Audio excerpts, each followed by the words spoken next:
Hello, everyone, and welcome to episode 128 of the Sports Daily College Basketball Podcast. I am your host, Sean Vowells. I've got Mike Koomar with me, too. And, Mike, we have got a lot to recap here, in which Yeah. was an action packed weekend. Around the sport, we had the 1 versus 3, the 2 versus 4. We had the bracket reveal, which sort of immediately got thrown away because all the teams played hours after it, which I don't know if maybe we do that a different day in the future. But obviously, I think it would be rude not to start in Washington D.C. Michigan number one, Duke number three, but essentially number two. They met in a neutral court non-conference game. It could have gone either way, but it goes to Duke 68-63. What were your main takeaways from this one? I mean, in this one, first off, this really did feel like a Final Four game. Yeah, It really did. From it being a neutral court to two teams that, really, this game didn't really need to mean much to either squad. yeah. Duke is pretty settled in on that one line, and so is Michigan right now. But they really gave us a great show. It kind of seemed like Duke, this was their game to lose from the tip. They just seemed like the better team the whole way. Michigan did not shoot the ball well at all in this game. They were just 6 of 25 from 3-point range, and they also got significantly out rebounded. Cam Boozer put in some serious work in this one with 10 rebounds of his own, but Duke was plus 13 on the boards, and that was kind of the key to this one for them. Michigan struggled to score the ball. I mentioned that they couldn't really score around the 3-point perimeter, but they also struggled down low significantly against Cam Boozer. So obviously this game was close, and there were a few instances where it kind of felt like this could come down to the wire, but Duke controlled the second half for the most part. Yeah, the foul trouble is what cost Michigan. When Mara Yeah. went out, Duke was able to switch a bigger defender onto Lenenborg, and then he was unable to score as easily. He had 15 points like really quickly in this one, and he only gets to 21. But yeah, I thought Duke's defense did an incredible job, and I think a lot went wrong from Michigan's point of view, and Yeah. they still hung in the game with the best team in the country. So I think that there is a chance that these are the only two teams that might be able to beat each other outside of a heroic, you know, like freak shooting game from somebody else. Because Michigan played, I think, really bad. Nobody else other than Lendenborg really played well. Elliot Cadeau reverted to his North Carolina self, and they still were down by one with 2 minutes to go. Yeah, And absolutely. yeah, and I think But part of this too was Duke's ability to shut them down on defense yeah. led to Michigan looking pretty bad. I don't want to underscore Duke's ability to dominate defensively in this game. Um, are there other teams that I think can make a run at the tournament? Yes, absolutely, I do. It's just a matter of if they can string 6 games together. And with some of these teams like Illinois, proved this weekend that they're pretty inconsistent. These are clearly the two favorites to win it all. So the other big game of Saturday, Mike, was Arizona going on the road to the Fertitta Center to play Houston. Houston is sort of like an all-encompassing Big 12 conversation now because Houston has played 2 games since we last recorded. So has Kansas. So we're all going to sort of lump this together. But without Koa Pete, with a severely ill Braden Burries, Arizona goes in there and wins 73-66. So I think the not too long ago, Arizona was undefeated, number one overall, Mike, but they took a couple losses. People thought, okay, maybe they've had some good circumstances in some of these games against the best teams in the country, but they have certainly backed up those losses with a win against BYU at home and then a win in Houston. It appears that they might have learned something from their losses and they pick up what's going to be a pretty big win here. Yeah, and now you look at Houston, they lose on Monday at Kansas, and that's 3 straight losses for them. But you look at Arizona, they seem to have kind of gotten something back in despite not having Koa Pete in this one, they still were pretty good defensively in this one. Look, they didn't shoot the ball well either. They only made 3 threes in this one, um, and they kind of controlled the entirety of this game. They certainly were able to match Houston's physicality. Houston's a very physical team, a really good defensive team. But Arizona was able to give it right back to them. And I think that's what was so impressive about Arizona. Look, this Arizona team can win in a lot of different ways. You They just can have win so by many shooting. players. They can shoot you out of the gym. They can also get in a knife fight and win that way. And that's how they did it on the road at Houston. This is a tough loss for the Cougars right now, especially when they followed this one up with that loss to Kansas on Monday.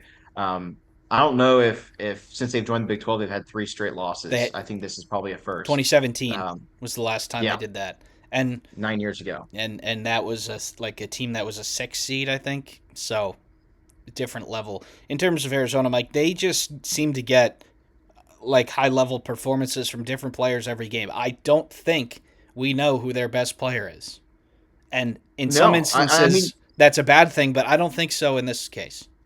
no, I think it reminds me a lot too of that 2021 Baylor team where it was a different guy every night.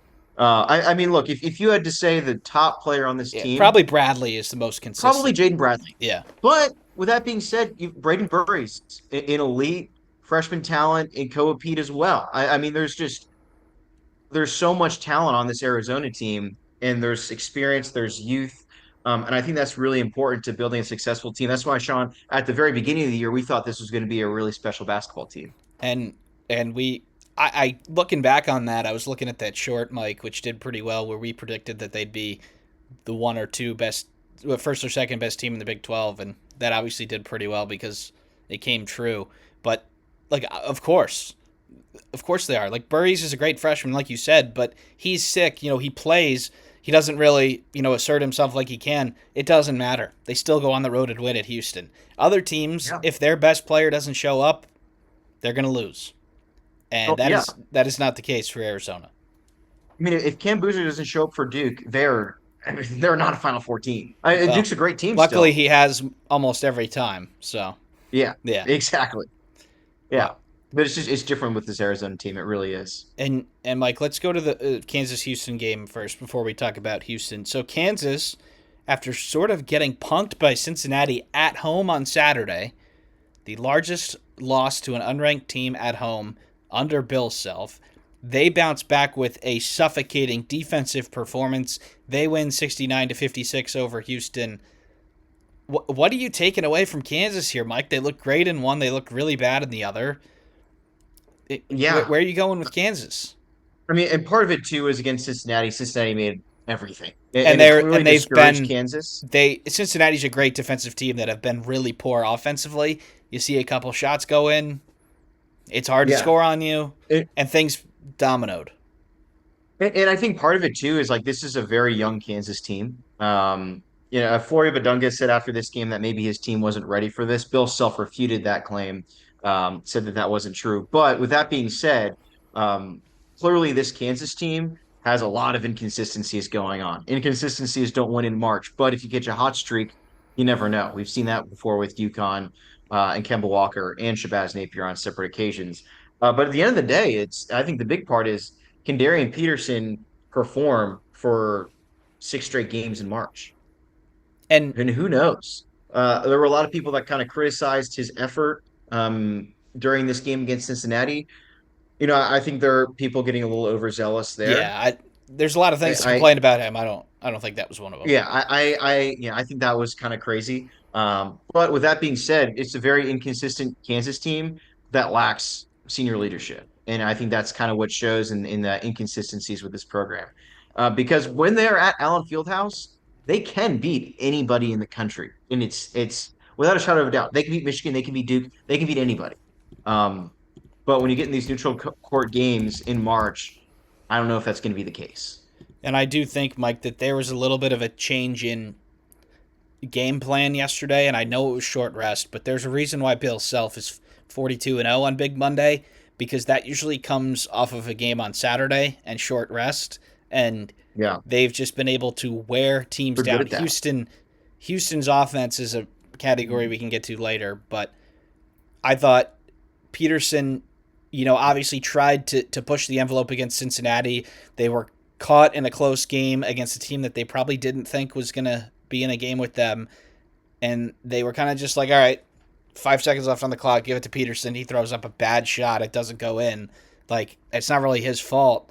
but I actually thought he was not like the focal point of the offense against Houston, and it made things easier for him because he would be able to go off secondary and third actions rather than being the main threat. And like they get after it on defense. They're 44th in offense, ninth in defense. That Yeah. is, Mike, that is a formula that wins games in March. Now, you And, probably like and to I, see I that think offense get up into the top 30, but streaky offenses with really good defenses, that's a formula that we've seen that's worked before. and there's something to be said too about look, when Darian Peterson, we've seen this time in and time out this year, when the team has to rely on Darian Peterson Yeah. for success, it doesn't usually work well for Kansas because we've seen games where Darian Peterson has 30 points and they still lose. And we go Um, back to that game at Chapel Hill, Mike, way back in November, and yeah, Peterson was keeping them in it early. He gets two fouls. They look totally and completely lost without him, and they ultimately end up coming up short because he couldn't play the whole game. yeah, They have come such a long way since then. There is an argument, and the eye test and the numbers suggest this, is that they're essentially the same team efficiency wise, whether he's on the floor or off the floor. I think it's like less yeah. than 1 point over 100 possessions. And you look at some of their games when they were playing without him, even in November and Arizona, December, they look good. Players era was without him. The Arizona game at Yeah, home was without him. there's something to be said about hey, look, they need this guy in the right role and able to win in March. Yeah, And it's not to be the guy that everybody clears out and he does ISO. yeah. It's not going to work The that way. Kansas is not going to win ball games that way. the X's and But O's for Kansas are too good to just do that. yes, absolutely. He's a great player too. And if you can use him as a distributor of the basketball, it's Kansas could be a Final Four team, 100%. So in terms of the team that they beat, Mike, Houston, 3 losses in a row. Like we said, obviously hasn't happened in a while. They are at the hands of Iowa State, Arizona, and Kansas, 3 top Yeah. 7 or 8 teams in the country. But is this just like a tough run for them, or is there some underlying issues? Look, they're going to have plenty of time to get right over the next week and a half. They play three teams that are in, I mean, probably the bottom five in the Big 12. Yeah, Two of those games at three home non-tournament teams as of now.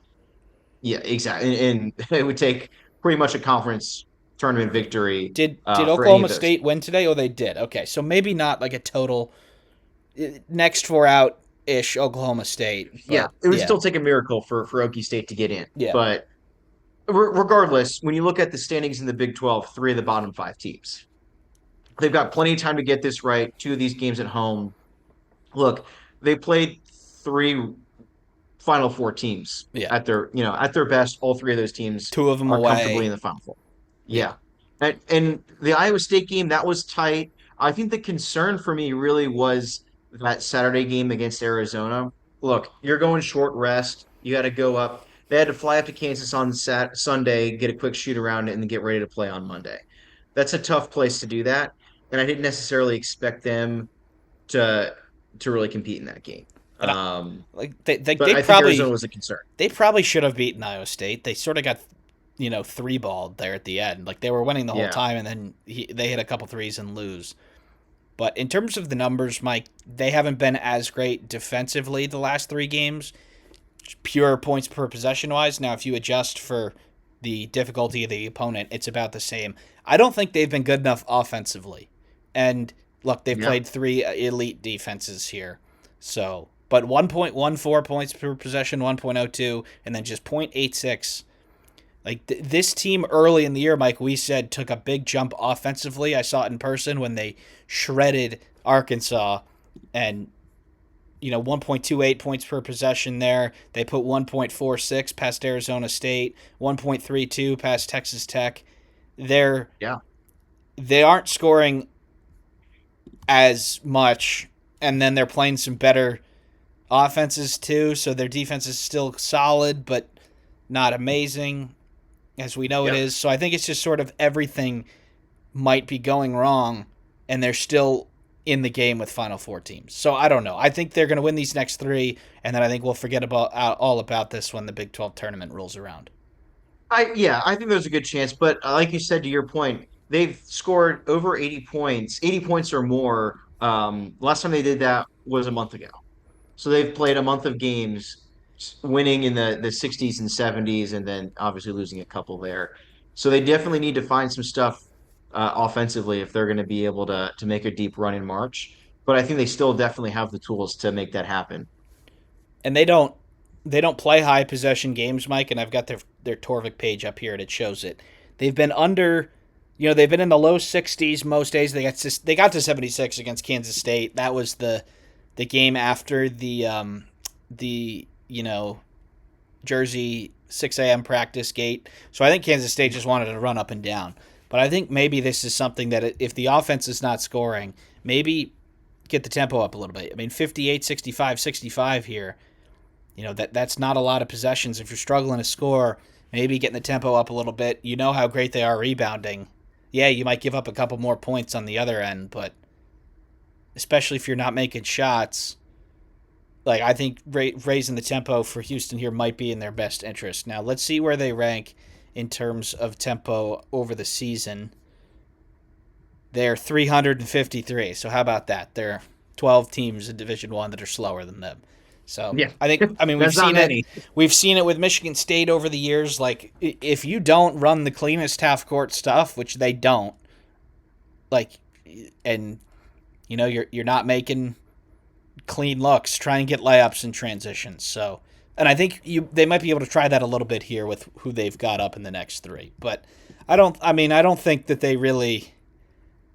I don't think that their end goal aspirations are any different. I still think they could win a national championship, but maybe this comes at the right time for them because they've lost to three teams in a row here that are of similar or pretty close quality. Yeah. Big 12 is so loaded, it's easy to do that, especially when you play three top five teams in the country. All right, Mike. Well, let's stay in the Big 12. Saturday, we had the team that actually received the fourth number one seed at the hands of the committee, maybe immediately giving that up when they went to Provo to play BYU. The Cougars without Richie Saunders in this one, obviously season-ending injury there. But BYU comes to play. They, take a 9-point lead at halftime, and then the second half they did sort of cruise from there. But, Mike, BYU didn't have a Quad 1A victory before this game. We were talking about they really needed that to supplement their tournament resume. They lose probably their best all-around player. They compete with Arizona on the road pretty close. They don't win, but then they get the job done here with Iowa State. So I think BYU took a big step. Yeah, 100%. And you look at, I think the issue with BYU now is they've just got less people. So you got some guys playing a lot of minutes. Look, AJ DeBonsa and Robert Wright both played 40 minutes in this game, and Kennard Davis played 36. With that being said, incredible production on both sides of the basketball here. We know that Rob Wright's a good defender. But look, AJ DeBonsa had 29 in this game, 10 rebounds to go with it. Kennard Davis, 17 points and four rebounds. Rob Wright didn't score the ball, but he was a great distributor of the basketball this entire game. Was able to control it offensively. And then you also look at the elements. Look, the Marriott Center is a tough place to play. And then going up to that elevation after having such a huge win against Houston, that affects some teams. It's tough. I know people might think it's ridiculous, but you try running sprints in Utah when you're used to playing at no elevation. It's tough. It Yeah. really wins you. And so I think that's going to be part of the factor here for Iowa State in this one. Look, BYU controlled this the whole way, and kudos to the Cougars for getting it done. But I don't think this changes too much for the Cyclones. There was a lot of losses by top 10 teams Yeah. in the last week. And this just seems to be another one. They're still ranked fourth in the country right now. They probably still got a two seed, but they're going to have to earn it coming down the stretch. They've got Tech, and then they got to go on the road at Arizona. They probably got to win both of those games in order to solidify a one seed. And in terms of BYU, Mike, I do think that I've done a couple of their streams, so I've really watched the games. I haven't had them, on multi-view or something. There was a little bit of a change in the game plan here with Kennard Davis serving more as the lead ball handler and Rob Wright off the ball, DeBansa off the ball. They had a big three. They were only really consistently getting contributions from those three. And if Rob Wright has the ball now, there's now one person without the ball that's a consistent threat. So I think we might see Kennard Davis run a little bit more of the primary ball handling duties. Rob Wright is a secondary ball handler. He still creates enough to get 4 assists. And, he got a lot of good looks here, Mike. I thought he probably didn't shoot it great. He could have had more. And then you have Debanza being the leader. And then Boscovi as sort of a bigger forward. But I think there's been a little bit of a tweak in the game plan for Kevin Young. And I don't know if this amount of minutes is sustainable. It is probably not. They do play Tuesday, Saturday the rest of the way, so there's no big Monday like quick turnarounds or anything. But of course, that will all end, when you start playing games every day or every Yeah. other day in the Big 12 tournament and then the NCAA tournament. In terms of the NCAA tournament, Mike, they have to be in the West or the South region. Those are the two that play at Thursday and Saturday during the Sweet 16 and the Elite Eight, and then of course they have to be at a location that plays Thursday, Saturday, and the first weekend also. So if you see Yeah. them in the East or the Midwest, that person did not do their homework. No. Which even on some of the networks, you'll see that, especially CBS. They've done a really poor job this year. They have a new team. I don't This know is if they all know. Duke, man. I don't know if I they know don't. all the rules, but Yeah, really but not. But Iowa State on their end, this is just sort of a preference thing, Mike. Would they prefer to go to the Midwest in Chicago or the South in Texas? Um, Probably the South of Texas. Probably I look. Cyclones fans will travel well anywhere. Yeah, I mean they're But both pretty close. I think I would take Texas over them just because they have more people in the Southwest. Yeah, so you went through their But their final schedule here. The 2 seed who gets the South region is probably going to have the best draw of the tournament yeah, because, well, maybe the 1 seed too if it's Houston or Iowa State. But if UConn gets the 1 seed in the South and Houston gets the 2 seed, that is going to be really unfortunate for that whole region because yeah. it's I don't think UConn's getting to one right yeah. now. Well, I they don't know. they beat Villanova this weekend. They Yeah, I think they're still in that spot right now. But Mike, it comes to they can only move the needle so much. If a Big 12 team picks up another elite win or two, they're definitely jumping them because sure. Yeah, they exactly. they had them over. Iowa State was already over UConn before, and then I think Houston was pretty close behind too. Obviously, and Mike, we can get to that. I don't know if you had any extra thoughts on the bracket reveal. We heard the chairman Keith Gill respond to some questions from the panel, and they released their top 16. And it might not mean anything now, but we could have learned a few things going forward. Yeah, I mean, look, there's so much has changed since then. How many teams have lost A lot. in I the think top seven 16 of the since top that? 16. Yeah, exactly. So I mean, so much has changed. But clearly for one, UConn, their loss against Creighton did not kill them too badly. Clearly, Florida is has got a pretty high view, even as defending champions. It probably is more that they've really gotten things together since the out of conference. So their struggles in the out of conference clearly do not mean much to the committee. Um, and also, I think it kind of surprised was Vanderbilt was right there. Vanderbilt as a 4 seed right now. That surprised me a little bit.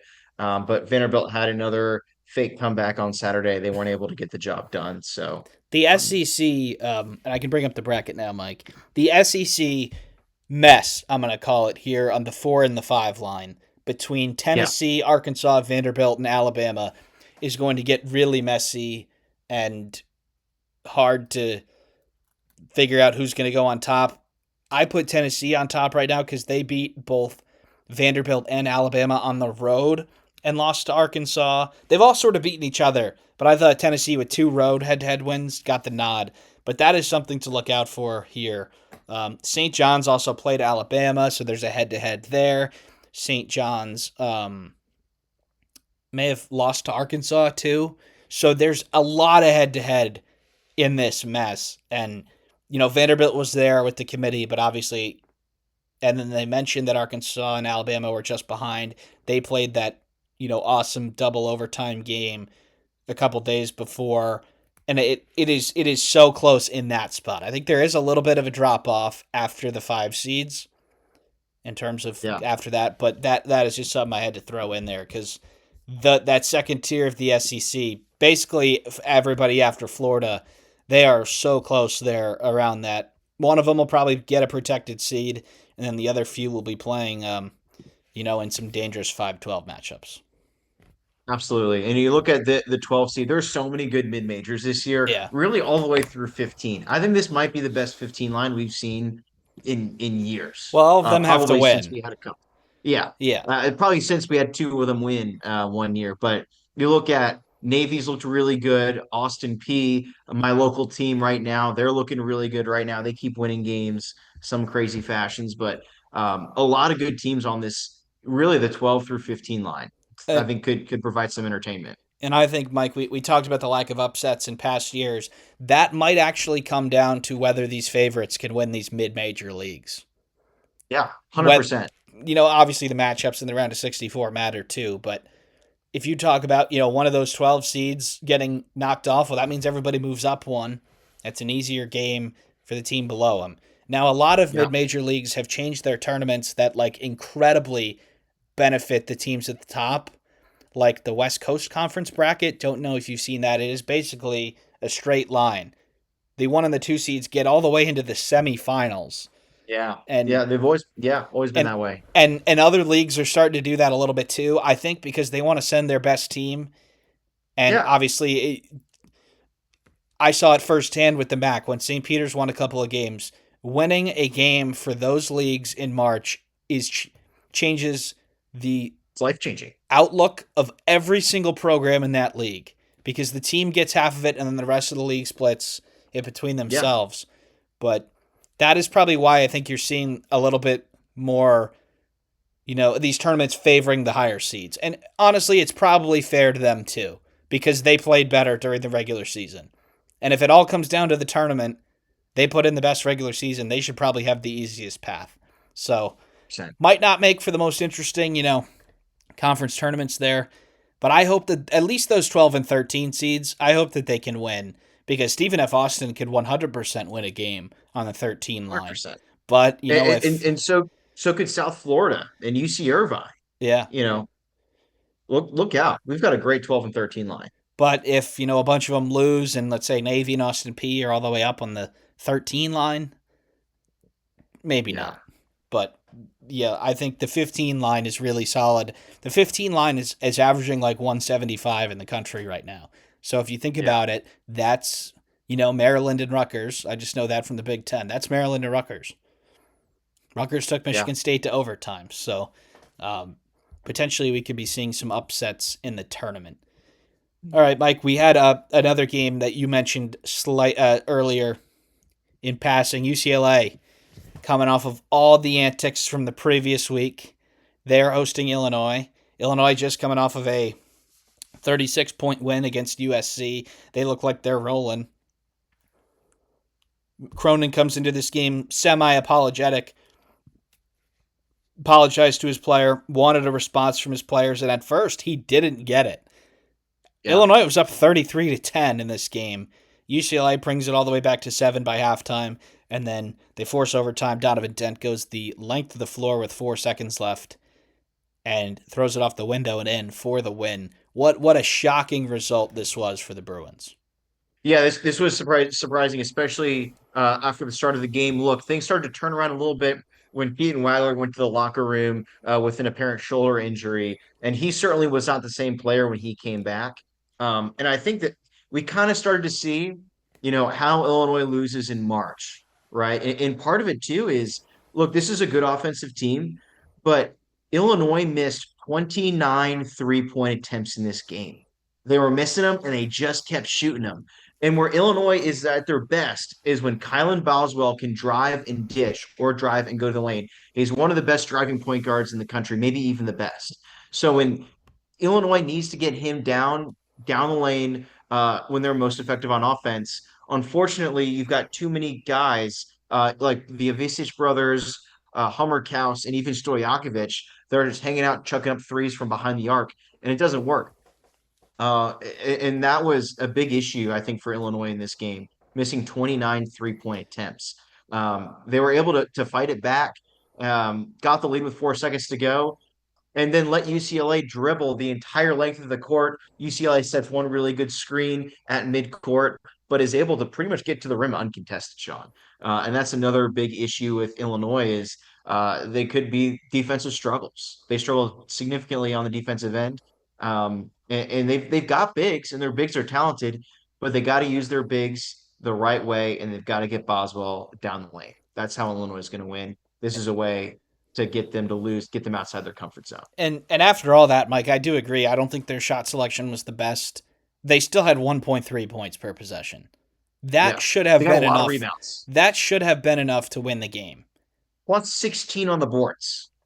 And their defense was just awful. And this was the Yeah. first time that they were fully healthy since Boswell initially got injured way back in Yeah. January. And they had really put together a couple of really solid defensive performances. They hold Indiana to 51, USC to 65 with Boswell back. And those two teams have better offenses than UCLA.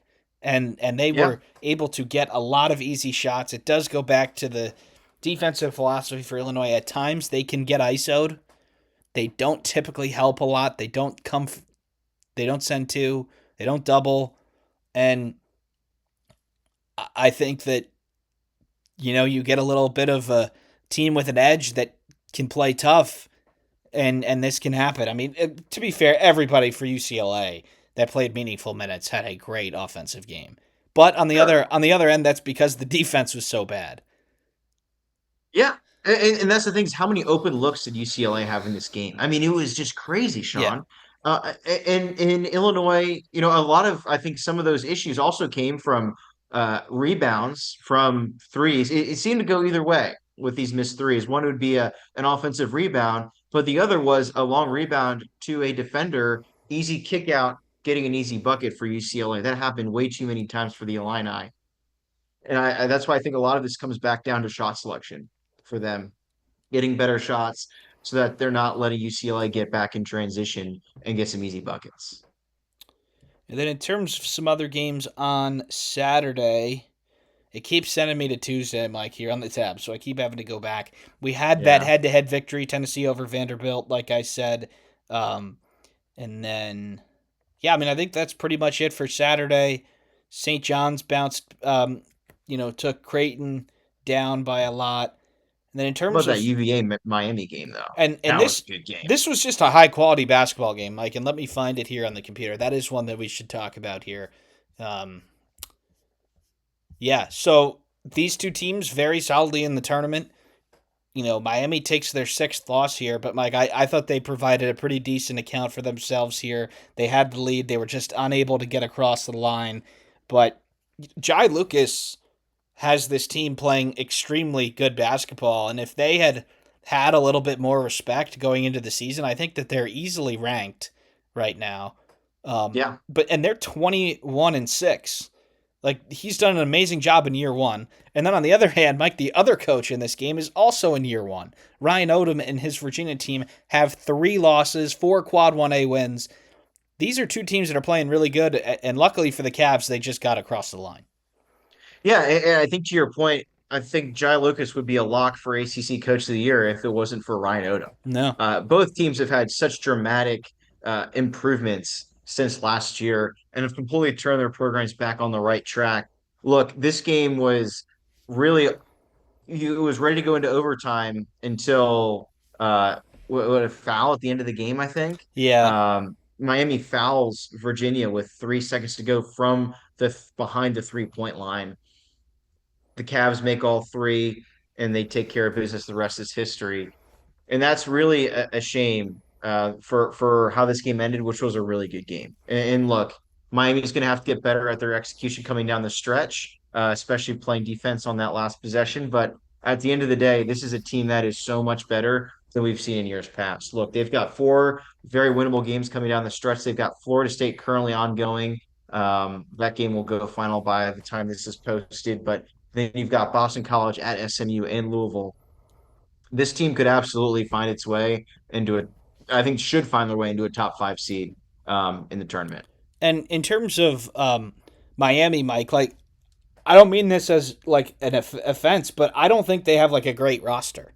Like I think they have some solid players, but in terms of Miami with NIL, like this could be one of the worst teams that Jai Lucas has. I mean, like Trey Donaldson and Malik Renew are their best players. They're solid Yeah. players, but I wouldn't have guessed that they could lead a team to the tournament, and they are. And then in terms of Virginia's side, I actually think Ryan Odom's done a great job getting some really talented players here. You know, Malik Thomas, the senior, not the Arkansas freshman, different spelling, but you know he was not really a rotation player at USC. He's a solid player at San Francisco, but he takes a shot with him there. And then you have Thijs de Ritter, a freshman from Belgium. Like Ryan Odom has done an excellent job with talent in year one. So I think the future is bright for both of these teams in the short term for the rest of this year and then going beyond. Yeah, and you look at the bottom line of the conference.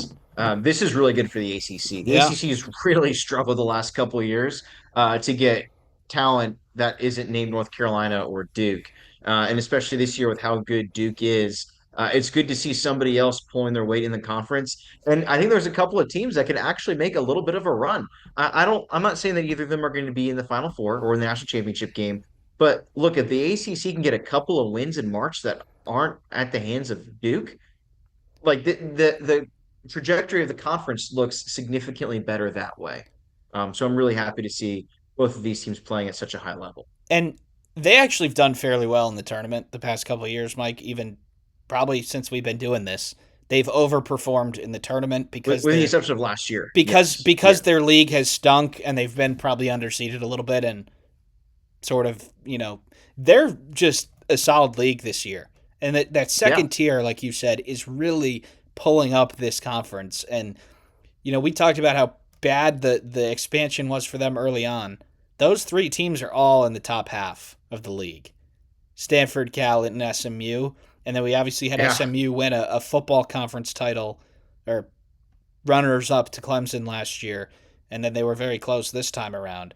So I think the ACC's expansion is starting to not be the total and unmitigated disaster we may have thought it was. SMU is going to make the tournament most likely. In terms of Cal and Stanford, they're probably crown bound at this point or NIT bound, but they're still a lot better than we expected. So Oh that yeah. the only really I think the only team that I'm not super high on going into the tournament is in the ACC is Clemson. Mike, they have lost a few in a row. They four in a row. That is two of them at home. They lost one game at Cameron, okay, against Duke, yeah, but home to Virginia Tech, at Wake Forest, home to Florida State. They are at 20-8. They still have 1.7 WAB. They're still in the tournament field, but this is sort of an out of nowhere collapse that I didn't see coming.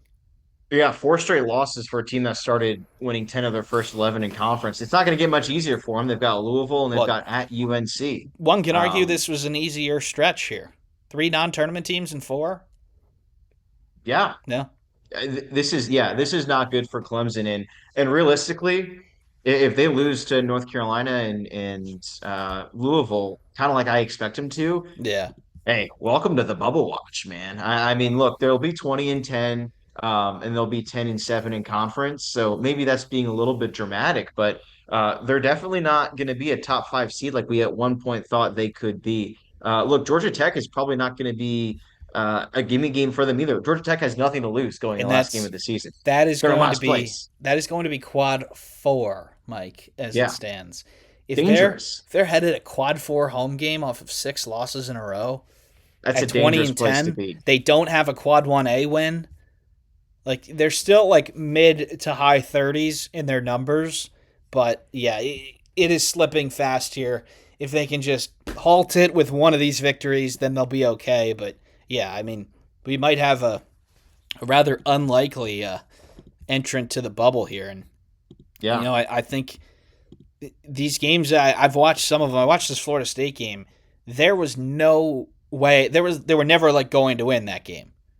Florida No. State was the better team on the day, and I think they're trending up. And new coach there for Luke Lux, and they had some really awful results early. They're starting to right the ship a little bit, but man, I mean, what a sort of unexpected fall here for Clemson, um, Yeah, and and they're gonna have to stop it. They've got a lot of senior leadership on their team. Somebody's got to step up and say enough is enough. agreed. Well, let's stay in the ACC, Mike. They went first on Big Monday at Chapel Hill. Louisville and Pat Kelsey went there looking for their first Quad 1A win, and North Carolina looked for their first solid win without Caleb Wilson. It was a 3-point victory for the Tar Heels, but some symptoms of a Vanderbilt fake comeback here for Louisville. They did have a shot to tie it at the end, and they may have been fouled, but North Carolina was up by double digits here. Seth Trimble with 30. This was the sort of performance that we were looking for North Carolina. They didn't have much of a letdown here, even though they were missing No, their best player by far. and for a team that it kind of looked like they may have been slipping there for a little bit after that loss to NC State, this is a good recovery in back-to-back games. And they're gonna, they'll have their hands full the last 3 games of this season. Um, but Hubert Davis's job is getting more and more comfortable for next season because of the way that North Carolina has played since realistically a pretty rough start to the conference season. They got right against Notre Dame, and then they were rolling for a while before losses to Miami and North Carolina State. But look, this is still a good basketball team. And I expect them to compete in the ACC tournament. And who knows, maybe they can upset Duke. And they Jonathan Gavoni is reporting, Mike, that Caleb Wilson is aiming to return for that game against Duke at Cameron Indoor on the final day of the regular season. Yeah. So obviously he sort of kept them in the game before they ended up, taking control of it and winning it in round one. But I think we might. Let me know if you agree with this. I think we might start to see some Darren Peterson Kansas here with North Carolina. Not that the fact that Wilson is anything like him, but they are learning to play as a team better without him. You know, Yeah. when they've had trouble this year, they have sort of told him it's up to you to fix it. And they win convincingly on the road at Syracuse. I know not a great win, but still quad two. And then they beat Louisville at home here. They seem to be falling into their roles a little bit. Obviously, you can't expect Seth Trimble to have 30 every game, but if Caleb Wilson can be 100% and come back for the tournament, the ACC tournament, and the March Madness, they might be better off. Yeah, and you also look at Visar had a really good quality game in his return. He's been looking really good. So, look, North Carolina has a lot of talent outside of Caleb Wilson, but I think it's always encouraging to be able to get some good reps in right before the tournament. It can be a blessing in disguise when a good player goes down if you're able to win games. And thankfully for North Carolina, they have been able to win games still. So, like you said, this game against Louisville, they kind of controlled it the whole way, gave it away a little bit there at the end, but Yeah. a win's a win, and that's big for the men down in Chapel Hill. And in terms of that NC State game, like we did say, look, the excuses are there if they flush it and start winning games. They have. Like, we're going to look back at that NC State game and say, look, it was their first game without Caleb Wilson. They didn't have Vasar. They had to get 38 minutes from Zayden High, who hadn't been in the rotation. But if they kept losing, that excuse wouldn't have been valid. I think it is now, that the fact that, look, like, that was not the North Carolina team that we're going to expect going forward. Yeah, 100%. And I think, look, we saw that was a fluke game.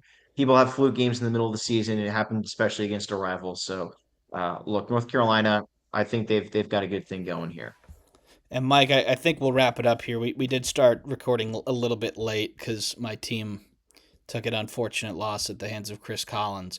But Yeah, one Baylor's game getting their here on way. Tuesday, Mike. We do have a lot of these games in progress, and we are not stupid enough to comment on them until they're final. We thought about one last week, and then it ended up turning, and I'm like, oh, thank God we didn't talk about that team Yeah, winning. They're up by 11 or something. We're like, oh, this would be a nice win. They did. I'm forgetting who it was, but there was one result from tonight, Mike, that I do want to mention. Let's go over to the A10. The place yeah. that the first four will occur, UD Arena. The Flyers totally blitz St. Louis out of the gate. They go up by as much as 22 in the first half. They settle at 16 at halftime and then pretty much there the rest of the way. But St. Louis just got punked here by Dayton, who's not a bad team, but St. Louis has now taken 2 losses in the last 4 games in the A10. Any worry for the Billies?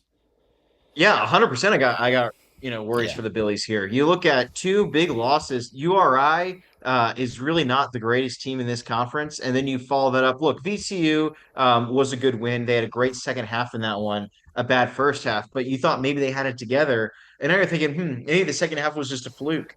So definitely some concern, especially when they're playing, one of the better teams in the conference. They've got plenty of time to get it right, but they've got to get it right before they play George Mason because that is a really good basketball team. Maybe not a team that's in the tournament right now, but that's still a really good quality opponent. So St. Louis has got to get it right pretty quick. And I don't think they're really on the bubble yet. I do like No, this is how this stuff works, but because they lost to Rhode Island went up 20 spots in the net, and then that game's a quad 2 game now. Had they beat them, it would have yeah, been a quad 3. And then Dayton on the road, look, Dayton's 78th in the net. Like, there's a chance that that goes to quad 1 after today, actually. But in terms of seeding, when you don't have that much to go off of, every quad 1 game is more important for them. So I could see them slipping down the seed list a little bit to the 8 or 9 range. They had an unbelievable net. They were 17th in the net before that Rhode Island game. They're probably going to be in the mid 30s now. So that's more yeah, along the line of, an 8, 9, 10 seed. And if they take another loss, that could push them down into the 10 seed range. yeah. Um, and And you're getting dangerous there. yeah. And look, you have Loyola Chicago. That is the glaring weakness on Worse. Santa Clara's resume. When you have a mid-major team on the bubble, whether it's St. Louis or not, there's only so many things that you can compare, and common opponents is one of them. So if they can beat Loyola by a bunch, which they're projected to by 30, because Loyola stinks, that could be something that could help them. But the A10 Yes. tournament, Mike, we were talking about it a little bit before we clicked record. But this is going to be a fun tournament. Like, Yeah. Oh, yeah. they don't have a multi-bid league this year probably, but there's 4 or 5 top 100 teams, and depending on what we saw there at the end of St. Louis and VCU, this could be a tournament that gets a little bit crazy there as we get through championship week. Yeah, and this is always a late finish. It's one of the last conference championships to be played. It's on Sunday. Which is so So annoying when it's a one bid league, but yeah. it is because it changes so much in the Yeah. bracket. Yeah. It really can. Even when in years where you've got like the 6 seed in the A10 making a run, and then it's like, oh man, are we gonna have another auto bid stealer here? But it's always an entertaining one to watch. Is it in Brooklyn this year? That's a good question. Here, let me look. It has been there before. It's in Pittsburgh this year. Pittsburgh. Okay, I don't know if Yeah. I love that. I think it should be at the Palestra. I've said it before, but Hey, it um, would be a great spot. yeah, But hey, how many conference tournaments would we love to see at the yeah, Palestra? every single one, honestly. Yeah, yeah, honestly, except for the Big East. Yeah, Yeah. But yeah, this is always going to be an entertaining conference tournament to watch, and I'm excited to see this one again. and I think there's like 4 genuinely good teams there at the top: Dayton, George Washington, VCU, St. Louis. George Mason had a great start to the year. They're still 21-6. I think they're probably the 5th best team in this league.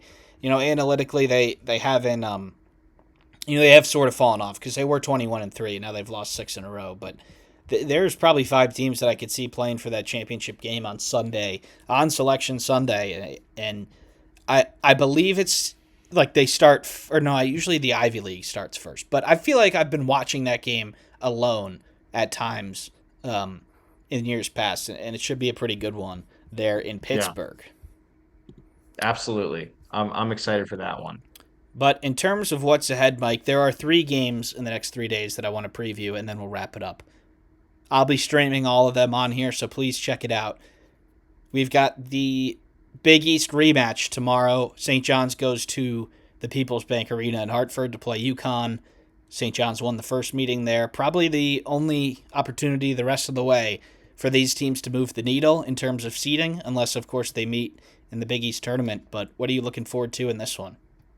Yeah, look, St. John's has been one of the hottest teams in college basketball. UConn has not. UConn may have had a get right game against Villanova. Villanova. They had a good win there. But I think the key right now for Villanova or for UConn rather is can they consistently play both sides of the ball? Look, defensively they looked a hell of a lot better at Villanova than they did the last few games. But can they complement that with making some shots coming down the stretch? At the same token for St. John's, look, they're a hot basketball team. But They're going to have to go onto the road, their toughest game since the out of conference probably, and find a way to get a win. I think I'm really intrigued by this one. yep, and this will be 7 o'clock on Peacock. And on here, 8 o'clock on Thursday on Peacock, Mike, is Michigan State going to Mackey Arena to play Purdue. Michigan State sort of sleptwalked to victory against Ohio State on Sunday. Purdue coming off of that bad home loss to Michigan, big win at home against Indiana. Probably Michigan State probably needs to win one of the next two at least to get a double bye or triple bye now, I guess, in the Big Ten tournament. And then Purdue is looking to finish off their home slate with a W, but should be a pretty good one here. Yeah, that's going to be a really good game. Then in terms of Friday, Mike, the last one is Michigan going on the road to Champaign to Illinois. 8 o'clock on Fox. The Wolverines, with a victory here, would clinch at least a share of the Big Ten title. Illinois, are they playing since? Are they No, playing before then? this is their first game since UCLA. Okay, so that's obviously an angle coming to this one. A real letdown there on the West Coast. We have seen teams not play the best in their first game back from the West Coast. Michigan obviously looking to well, they're playing Minnesota now, but still looking to pick up a big victory after dropping that one to Duke. So that'll be a good one too. Can Illinois prolong this title race for another game, or is Michigan going to wrap this thing up? Yeah, I think Illinois, I like their ability to be able to respond here. Look, they clearly have a lot of things they need to fix on the defensive end, and they're not going to be able to settle for shots. Look, I think they do have a really interesting and unique matchup with their bigs. Illinois got good bigs, but they love to hang out on the perimeter. They're going to have to play strong down low in order to win this game against Michigan, who also has some really good bigs. So this is going to be a great matchup. I think these are the two best teams in the Big Ten, right? Not just right now, on the Yeah, entire season. yeah. So I'm really looking forward to this game, Sean. I think this one's going to be a lot of fun. And this is the we lost at home to Wisconsin game, um, somehow, Yeah, but yeah, somehow. I think these are the two teams in the Big Ten that have a legit chance at winning the title. I think Yeah, the other teams could make it there if they get a nice road and they can get to the Final Four. If they get lucky with a matchup or two, Michigan and Illinois can win the national title no matter who's in their path. Um, and yes. in terms of Illinois potentially getting that last one seed, they definitely need this game. And I don't think Michigan is at risk of slipping off. But we talked about earlier. A couple of those Big 12 teams pick up big victories, and you never know. So that'll be a good one Friday night. Mike, it looks like we are going to wrap this one up here. Thank you, everybody, for tuning in. Please be sure to check out the streams in the next coming days. We got a new bracketology tomorrow. Thanks for tuning in, and we'll see you next time.